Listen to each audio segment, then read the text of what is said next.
एक बार की बात है।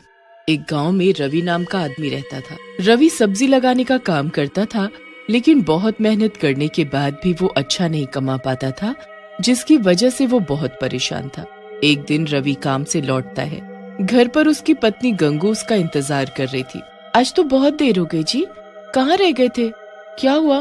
तुम्हें क्या लगता है मैं फालतू में घूमता रहता हूँ? अरे काम पर गया था, लेट हो गया। जब देखो जासूसी करती रहती हो मेरी।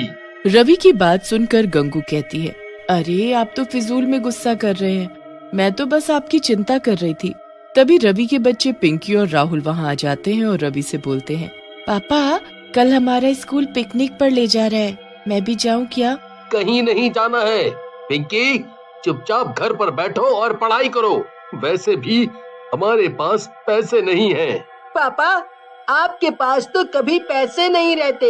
एक छोटी सी फरमाइश की है हमने, आप वो भी पूरा नहीं कर सकते? राहुल की बात सुनकर रवि को गुस्सा आ जाता है और वो रवि को जोर से थप्पड़ मार देता है। ये देख गंगू भी गुस्से में आ जाती है और रवि को धक्का देते हुए बोलती है, तुम्हें जरा सी भी अकल नहीं है क्या? अगर तुम अच्छा नहीं कमा पाते हो तो इसमें इन बच्चों की क्या गलती है? अगर दोबारा मेरे बच्चों पर हाथ उठाए ना तो मुझसे बुरा कोई नहीं होगा। गंगू की बात सुनते ही रवि आग बबूला हो जाता है। मुझसे जुबान लड़ाती है, अभी मजा चखाता हूँ। लेकिन रवि गुस्से में गंगू को कुछ ज्यादा ही मार देता है, जिसकी वजह से गंगू बेहोश हो जाती है और मर जाती है। ये देख राहुल बोलता है, बस करें पापा, मम्मी बेहोश हो गई है। हम आगे से आपसे कुछ नहीं मांगेंगे, आप मम्मी को छोड़ दो। राहुल और पिंकी की बात सुनकर रवि रुक जाता है और नीचे गिरी गंगू के पास जाता है और उसे देखता है, लेकिन गंगू मर चुकी होती है। ये देख रवि डर जाता है। ये गंगू तो मर गई, मैं क्या करूं? पुलिस मुझे नहीं छोड़ेगी, मैं क्या करूं? अपनी मरी हुई माँ को देखकर राहुल और पिंकी गुस्से में आ जाते हैं। पिताजी आपने ये सही नहीं किया, आपने माँ की जान ले ली। हम अभी पुलिस को बुलाकर आपको पकड़वाते हैं। राहुल की बात सुनकर रवि और भी ज्यादा घबरा जाता है और वहाँ से भाग जाता है। राहुल और पिंकी अपनी माँ गंगू के पास खड़े रोते रहते हैं। गांव वालों को राहुल और पिंकी कुछ नहीं बताते और गांव वाले गंगू का अंतिम संस्कार कर देते हैं। लेकिन रात में, राहुल भैया मुझे अकेले घर में बहुत डर लग रहा है और भूख भी लगी है। पिंकी की बात सुनकर राहुल बोलता है, पिंकी डरने की क्या बात है, मैं हूँ ना। मेरे रहते तुम्हें चिंता करने की कोई जरूरत नहीं है। तुम रुको, मैं आता हूँ। राहुल खाने की तलाश में घर से बाहर निकल जाता है, लेकिन उसे कुछ भी नहीं मिलता और वो खाली हाथ वापस आ जाता है। लगता है पिंकी हमें आज खाली पेट ही सोना पड़ेगा। मुझे बाहर कुछ भी नहीं मिला और घर पर भी कुछ नहीं है। राहुल की बात सुनकर पिंकी बोलती है, तुम चिंता मत करो भैया, मुझे अब भूख नहीं लगी है। फिर राहुल और पिंकी सिर्फ पानी पीकर सो जाते हैं। रात में घर पर जोरों से दस्तक होती है। राहुल और पिंकी नींद से उठ जाते हैं। फिर राहुल जाकर दरवाजा खोलता है। दरवाजे पर गंगू की आत्मा खड़ी होती है। गंगू की आत्मा को देख राहुल खुश हो जाता है। गंगू की आत्मा घर के अंदर आ जाती है। पिंकी भी अपनी माँ की आत्मा को देखकर खुश हो जाती है और गंगू की आत्मा से लिपट जाती है। गंगू की आत्मा भी अपने बच्चों को देखकर रोने लगती है और बोलती है, सही कहा मेरे बच्चों, मैं तुम्हें छोड़कर कहीं नहीं जा पाई और देखो भगवान ने भी मुझे वापस भेज दिया है तुम्हारे पास। फिर गंगू अपने पास से राहुल और पिंकी को रोटी देती है। दोनों भरपेट खाते हैं और सो जाते हैं। अगली सुबह गंगू राहुल और पिंकी को लेकर दूसरे गांव में चली जाती है और रूप बदलकर अंडे की रेड़ी लगाने लगती है। मैं उस गांव से तो बाहर आ गई हूँ भगवान, ताकि मुझे कोई पहचान ना सके। हे भगवान मेरी मदद करना, ताकि मैं अपने बच्चों को अच्छे से रख पाऊँ। फिर गंगू रोज अंडे की रेड़ी लगाती और अंडे और ऑमलेट बना बना कर बेचती। उसके ऑमलेट और अंडे बहुत ही ज्यादा स्वादिष्ट होते, जिसकी वजह से दूर दूर से लोग उसके पास आने लगे। गंगू बहन, तुम जो ऑमलेट बनाती हो बहुत ही स्वादिष्ट होता है। मैंने उतना बढ़िया ऑमलेट कभी नहीं खाया। हाँ। गांव वाले की बात सुनकर गंगू की आत्मा बोलती है, सही में भैया, लेकिन मेरे पति को तो मेरे हाथ का खाना पसंद नहीं है। अच्छा बहन, माफ करना। आपके पति को फिर कुछ नहीं आता जाता, उसे नहीं पता स्वाद का। हाँ।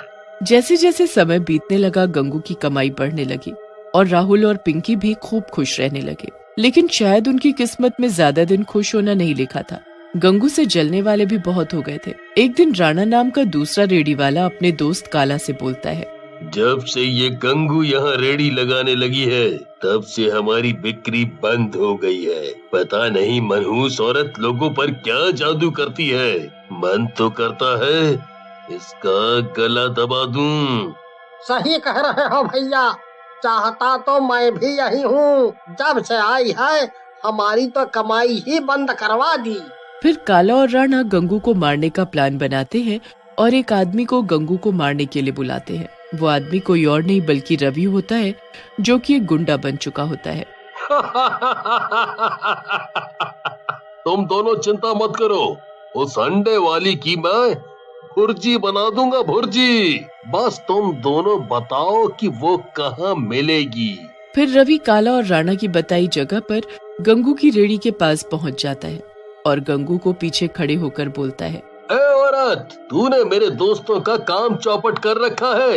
आज तेरा आखिरी दिन है। आज के बाद तू कोई भी रेडी नहीं लगा पाएगी। रवि की बात सुनकर गंगू की आत्मा पलटती है। रवि गंगू को देखकर हैरान रह जाता है और डरते हुए बोलता है, गंगू, तू जिंदा कैसे हो गई? मैंने तो तुझे अपने हाथों से मारा था। रवि की बात सुनकर गंगू हंसने लगती है और बोलती है, तेरी मौत मेरे ही हाथों लिखी है, इसलिए शायद भगवान ने मुझे वापस भेजा है और मैं गंगू नहीं उसकी आत्मा हूँ, समझा। तभी गंगू अपने डरावने चुड़ैल के रूप में आ जाती है और रवि को गर्दन से पकड़कर उठा लेती है। रवि दर्द और दम घुटने की वजह से तड़पने लगता है। छोड़ दे मुझे गंगू, जाने दे, माफ कर दे। मैं कभी ऐसा नहीं करूँगा, माफ कर दे। तभी वहाँ पिंकी और राहुल भी आ जाते हैं। रवि की ऐसी हालत देखकर राहुल और पिंकी गंगू के पास जाते हैं और बोलते हैं, माँ, आप पिताजी को मत मारो, इनके खून से अपने हाथ मत रंगो, हम दोनों यही चाहते हैं। पिंकी और राहुल की बात सुनकर गंगू रवि को दूर फेंक देती है और बोलती है, देखा दुष्ट, तेरे इतना बुरा करने पर भी मेरे दोनों बच्चे तेरी जान बचाना चाहते हैं। जा, यहाँ से चला जा। लेकिन तभी वहाँ काला और राणा आ जाते हैं और पिंकी और राहुल को पकड़ लेते हैं और बोलते हैं, बहुत हुआ तुम दोनों का मिलन। गंगू, तूने हमारे काम धंधे में बहुत नुकसान किया है, आज उसका बदला लेंगे हम दोनों। ऐसा कहकर राणा और काला अपने एक हाथ में चाकू निकाल लेते हैं और राहुल और पिंकी की गर्दन पर रख देते हैं। लेकिन तभी वहाँ खड़ा रवि उन दोनों को जोर से धक्का देता है। राणा और काला गिर जाते हैं, जिसकी वजह से राहुल और पिंकी आजाद हो जाते हैं। ये तूने क्या किया रवि? अब इनसे पहले तेरा नंबर आएगा। ऐसा कहकर राणा और काला रवि को चाकू मार देते हैं। रवि घायल होकर गिर जाता है। गंगू को बहुत गुस्सा आता है और वो उन दोनों को उठाकर दूर फेंक देती है, जिसकी वजह से काला और राणा दोनों मर जाते हैं। गंगू रवि के पास जाती है और बोलती है, आज तुमने मेरे दोनों बच्चों की जान बचाई है, इसकी वजह से मैं तुम्हारे सारे पुराने पाप माफ करती हूँ। गंगू की बात सुनकर रवि रोने लगता है और बोलता है, मुझे माफ कर दो गंगू, मैंने बहुत बड़ी गलती कर दी, मुझे माफ कर दो। रवि की बात सुनकर गंगू बोलती है, तुम्हें मैं माफी तभी दूंगी जब तुम अपने बच्चों को संभालोगे और उनका ख्याल रखोगे। मैंने अपने दोनों बच्चों के नाम बहुत पैसा छोड़ा है और अब ये अंडे की रेडी तुम संभालो। मैं उनका पूरा ख्याल रखूंगा गंगू, और आगे से पैसों के पीछे भी नहीं भागूंगा, मेहनत करूंगा। हाँ, मेहनत। फिर गंगू की आत्मा वहाँ से गायब हो जाती है।